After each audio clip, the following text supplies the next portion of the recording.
Yeah. It's okay, Tim. Such a great partnership to make a great collaboration, right? And in relation with planetary health diet, what is the initiative the U.S. soy has taken to strike a balance between feeding the world with soy and managing agriculture carbon footprint? Well, Ofi, first of all, that's an excellent question. And I think that's really top of mind for many industries and consumers right now, particularly with the what we're going through with the pandemic and the impact of this situation. First of all, I want to say the US soy industry is well recognized as a sustainable supplier to international markets. Studies and research have shown that the environmental footprint of US soy production is shrinking.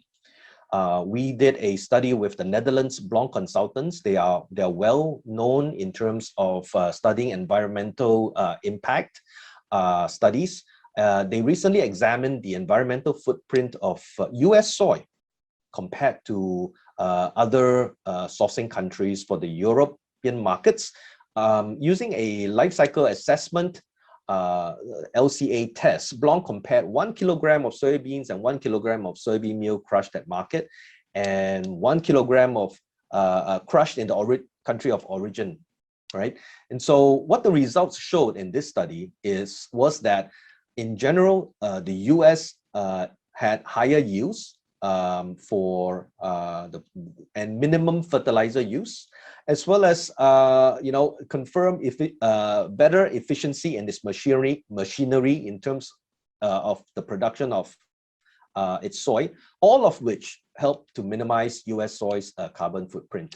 When one more item that I want to mention is the Blanc consultants again did another study, and they compared meals, mix of Dutch meal and market mix made of mostly soybean meals from South America, as well as US soybean meal. And again, the analysis found that the total impact of the carbon footprint that was of the poultry that was fed the different meals was lower when fed with US soybean meal. So yeah, it's another long answer, but I hope it answered your question.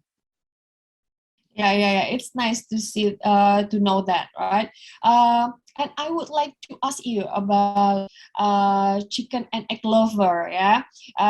If we talk about eating habit, as you know, Indonesia has a huge number of people with various socioeconomic backgrounds, right? The fact that Indonesian prefer buy cigarettes rather than chicken and egg. How do you provide education or counseling or social thing to do the public that is important to consume chicken and egg?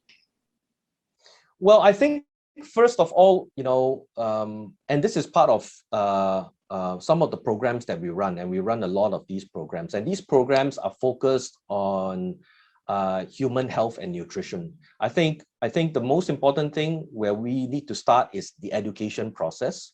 We need to be talking to not just the consumers. We need to be talking to the health professionals.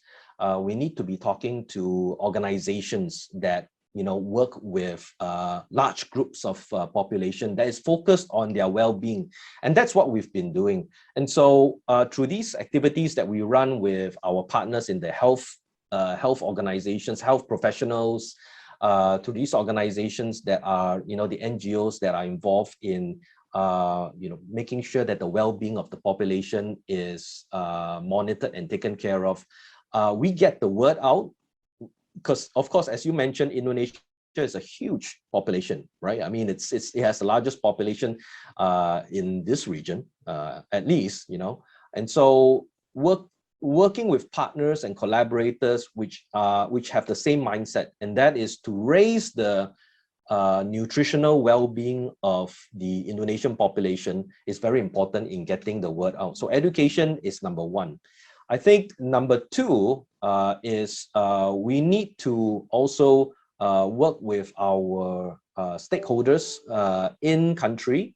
When we sell our products to to, say, our customers in Indonesia, whether it's soybeans or soybean meal, whether it goes for food or goes for feed, we also provide training to how to best use that feed ingredient, how to make sure that you maximize its value, you maximize the nutritional bundle that it has, so that from an economic standpoint, the importers, the end users, they use every bit of the value of US soy and formulate nutritious feeds for animals to get maximum animal performance, and hopefully that translates into a better cost structure and makes the products a little bit more affordable.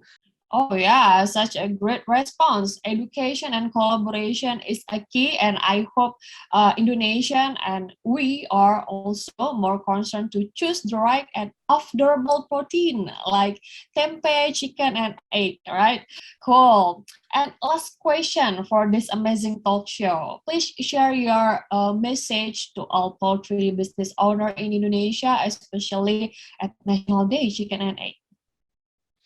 Oh, well, I will say that chicken and egg, coincidentally, and it's not just because of this program, it's really my favorite protein. I love it. And what can I say to the viewers on the virtual program, watching the virtual program right now, is first of all, I hope that whatever plans you have, I want to wish everyone all the very best. I want to just quickly mention that one of the surveys that we recently concluded in August with over 150 companies across the region, I want to share that sentiments are actually quite positive now. Many companies across the region are not thinking so much about the pandemic. I think that is something that sooner or later, we need to sort of come to terms with the pandemic and, continue on in the best way that we can with the help of our governments and so on. But we need to move on. And the sentiments that we got back from the survey was, exactly that. Companies are now focused on, what are they going to do? How are they going to meet the market demand in this kind of market situation?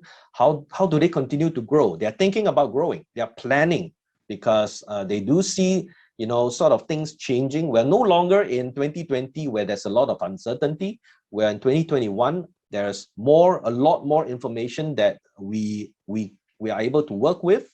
And so there's a lot of planning for the future. And I would just encourage the audience to plan for the future. It's going to come. It's not a matter of if, it's certainly a matter of when. And I'm optimistic. I think it's going to come sooner, as soon as everything, the governments and the people learn to sort of be in a better place and try to basically work alongside this situation that we have right now and get above it, I guess I would say. So that's really what I would say. All right, thank you so much, Timothy. Thank you for your time, and I hope what our discussion about will give you benefit and spirit to healthy lifestyle implementation, right? We have arrived to the end of our virtual discussion to commemorate of Chicken and Egg 2021. A special thank you to Timothy Loh, Regional Asia Director of USSEC. Thank you for your time. To Director Indonesia USSEC, Ricky Bangsaratu, Head of Hari Ayam dan Telur Nasional, Bambang Suharno, Galus Indonesia Utama, Majalah Infovat, Bapak Darmanung, and we also like to thank the all participants whom had attended this conference. I, Ovi, would like to resign from this conference, and once more, thank you for attending. Stay safe and stay healthy for us.